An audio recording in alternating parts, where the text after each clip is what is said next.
A young stockbroker with visions of market glory dancing in his head gets in over it when he teams up with an enigmatic, behind-the-scenes stock manipulator in writer-director Park Noo-ri's fittingly titled Money, something of a Korean spin on Wall Street for the new millennium.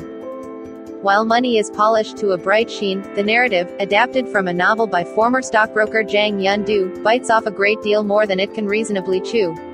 Either that or first-timer Park isn't quite sure which story it is she wants to tell.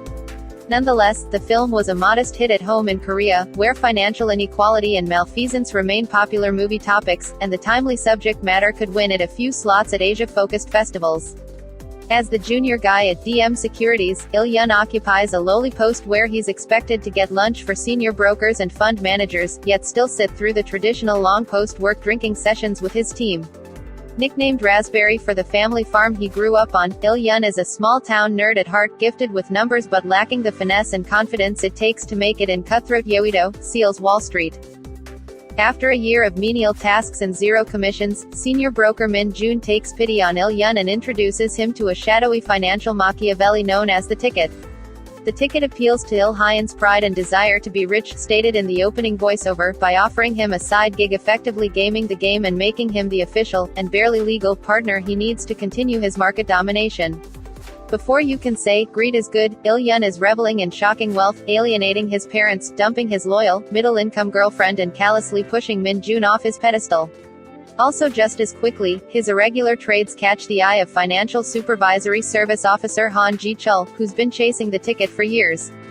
Eventually random car crashes start happening and brokers start falling from high buildings.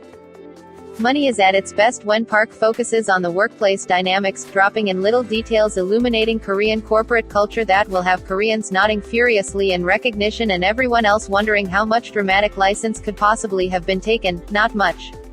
DM Securities is chock full of archetypical characters given depth by the strong supporting cast, the well-positioned Min-jun, who nonetheless knows what it's like to be at the bottom, the take-no-guff fund manager Bayan who knows precisely how much he relies on his underlings, the rich pretty boy Woo-sung who genuinely doesn't care about the layers of social strata between him and Il-yeon, and Shiun, the lone woman who has to work twice as hard for acceptance in an office full of men who use her gender as a weapon against her.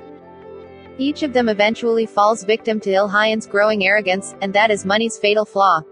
Each is also a more interesting character, compared with Il-yeon or in any context. Park misfires by focusing on an irritating, unsympathetic hero, whose bravado is baffling and whose downfall and redemption feel unearned. Had Park and Ryu been able to make us believe Il-yeon was screamingly self-deluded, or better still, a jerk from start to finish, as the book suggested, Park would have had the makings of a compelling character study about hubris, ethics, capitalist culture and what drives someone to bend the rules so drastically.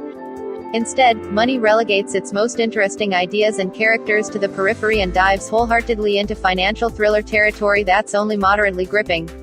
And for anyone who comprehends Old Norse better than economic jargon, nothing here is going to help.